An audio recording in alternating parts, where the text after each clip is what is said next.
First guests are music prodigies who each were discovered as young children for their immense inborn talent, and they've graced the stage with Herbie Hancock and Quincy Jones. Please welcome Emily Baer and Eli Degibri. Eli Degibri. Oh my gosh. Okay, so now how many times I practiced, I would still somehow, you know, do my American thing. Anyway, first of all, you guys are so impressive. I'm reading the bios about you, and you're like discovered at 3, and you're playing the mandolin at a certain age. Do you even remember? Do you remember sitting down? I mean, I don't remember a specific time where I was like, you know what, I'm just going to start playing music today. It's kind of always been there. I don't really remember a time when I wasn't around and making music. I know that sounds really corny, but it's true. At age 3, like do you remember being 3 and just sitting down and it just poured out of you? Or I remember how does this happen? doing it. It's always been there, you know what I mean? Like, I can't remember a time when I wasn't. I remember the smell of the violin case. I actually remember how much I loved to look at it, the velvet, and the smell of the, you know, the moist, the wood, and music always has also something to do with sense of smell, not only to me. Well, a sense of smell, it's also for you. I mean, if this is your talent, it's kind of, it's coming through you. It's obviously a familiar, something familiar that you can't. I've heard of things like that, and also how people see music with colors and stuff like that. Wow, amazing. Okay, so let's talk about, okay, so we're going to get to both of you because you're both so impressive in your own rights. But so your grandma was a piano teacher.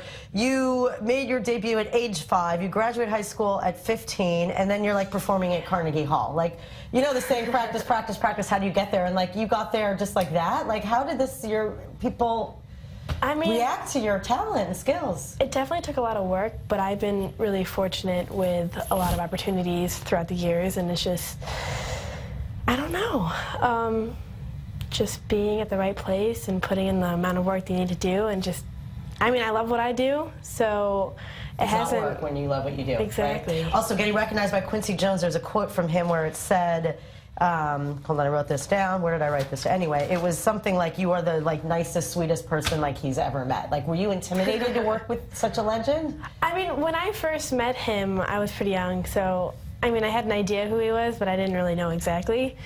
But he is honestly the most down-to-earth, sweetest, kindest person. And amazing. I don't know, when you're with him, he tells all these stories, but it's like the age falls away and like everything that he'd done, and it's just like 2 musicians sitting in a room. Now for you, I mean, you picked up a mandolin, and you know, Herbie Hancock. I mean, being Israeli, this is, I mean, what a great experience. What was that like for you to, you know, be able to share the stage with him when you were younger?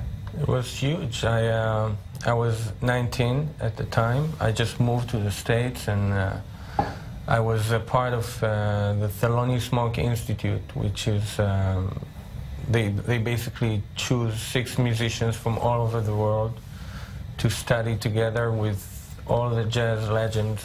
And one of the great things they do, they take the band on tour with someone like Herbie Hancock. So this was the first time I met him, and after the first show we had, I didn't even have the courage to talk to him. His wife came to me the next morning and she said, you know, Herbie doesn't stop talking about you. Wow, amazing. Okay, so you guys are in Israel for, I mean, you live here, but this is your first trip, but you're here for something very powerful called Save a Child's Heart, in which I know you travel around, you go to different hospitals, and yesterday you had quite a profound experience at a hospital, at a pediatric unit, correct? Yeah, it was incredible. We were at Wolfson Hospital, and we got to see the ICU and visit some of the children in there, and we also got to scrub in on an open heart surgery on this 1-year-old boy, and it was insane. I mean, well, you come from a family of doctors, so were you able to? I have a feeling she stomached it better than you did. She did. I'm ashamed to say. Yeah, I mean, that stuff doesn't really bother me. What bothered me more is that, well, it didn't really bother me, just what affected me more was that how strong these kids were. We went to the house where these kids who had like major heart surgeries were just totally fine playing with other kids, like just having a great time with life. It was what an amazing program, and I know you're going to be, tell us about the performance. So you got to meet them, and now you're going to have the personal touch of performing. Right. So Emily came especially for this show from Chicago. I live here, but all my band is from the United States. So they're flying in as we speak right now from New York. And this is going to be the first time we actually play together. Tomorrow we have our first rehearsal. Wow. Oh, so you haven't even rehearsed together? You guys seem like you've known each other forever. Yeah, I can't believe I it. know, it feels like that. Wow, it's so natural. So it's really exciting. Yeah, we're going to be playing with my quartet, hosting Emily, and also a great Israeli singer, Marina Maximilian.